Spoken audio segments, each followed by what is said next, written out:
Hello and welcome to our alternative annual celebration of achievement, whether you're a pupil, a parent, carer or a member of the community. It's clearly disappointing that we're not able to hold this in person with a packed out assembly hall. It's still really important that we're able to recognise the achievements of our young people. So this year, because of the continued restrictions, it's all on digital presentations and videos. And I'm so sorry to those pupils who would have come in specially to be awarded one of the main prizes and who have been deprived of that experience. I obviously want to take this opportunity to congratulate all the pupils who have achieved awards this year. But before I do that, I'd like to briefly reflect on this last academic session.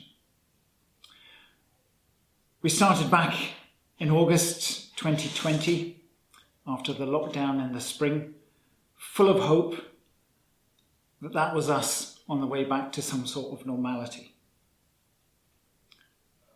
Within a month, though, we were hit with the shocking and tragic news of the death of Drew Brown, who had just started in S1.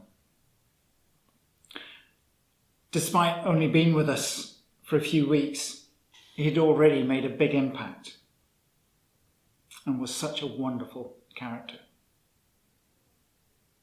I'll never forget the bright, infectious smile he had on his face every morning he came into school. His death hit everyone particularly hard, and particularly his friends from Port Ellen who had been through primary school with him. But what I also remember from those times is the strength of support everyone had for each other. As a result of that, we did cope. And if you ever wanted an example of resilience, one of our 7 values, this was it. We will not forget him. In fact, we're shortly going to be installing a bright coloured bench in the garden in memory of him. And that's going to be funded by the Parent Council, and I just want to thank them for that money. The autumn term turned out to be critical in terms of face-to-face learning in classrooms, but it was also strange in that there was little or no extracurricular activities at that time taking place.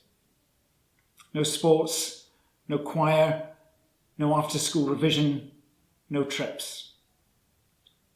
Whereas the school would usually be still buzzing up till 4:30 in the afternoon, instead it was eerily quiet soon after 3:30. It was, and still is, very sad that we're not able to offer these rich experiences which are such an important part of our school life.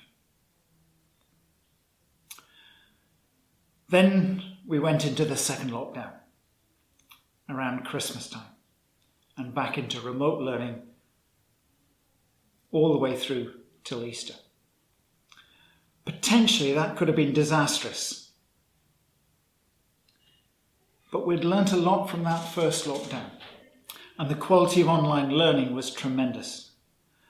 The whole school community, from pupils willing to put the effort in, parents providing the support and encouragement, and staff delivering high quality online teaching, all deserve a huge amount of credit. Again, the word resilience comes to mind. The way everyone adapted and coped well with the changes was remarkable. Finally, after Easter, we were able to return to school, back to face-to-face learning in classrooms, and we've been able to finish this session successfully. The P7s are all set to start in August after a number of valuable induction events. S1s have now moved up to S2 and are not far off their progress from where they would have been otherwise, and S2 pupils have now started their new certificate courses together with all the other senior pupils. So we are in a good position, and I feel we have every reason to be positive moving into the next session. I know it's not all positive. The 2 lockdowns, the alternative assessment process for SQA courses, the bereavement of a pupil, a friend, have all taken their toll. And there has definitely been a rise of anxiety levels and other mental health issues. But importantly, we do have an excellent support structure for pupils and families. The Student Support Department deserve a huge amount of credit for this. And because of that, I think pupils are coping well with whatever they're having to deal with. So, moving on to the awards themselves. As ever, huge congratulations to everyone who's achieved an award this year. Inevitably, there'll be some students who deserve an award but have not achieved one. And I can only apologise to those of you who feel you're one of those students.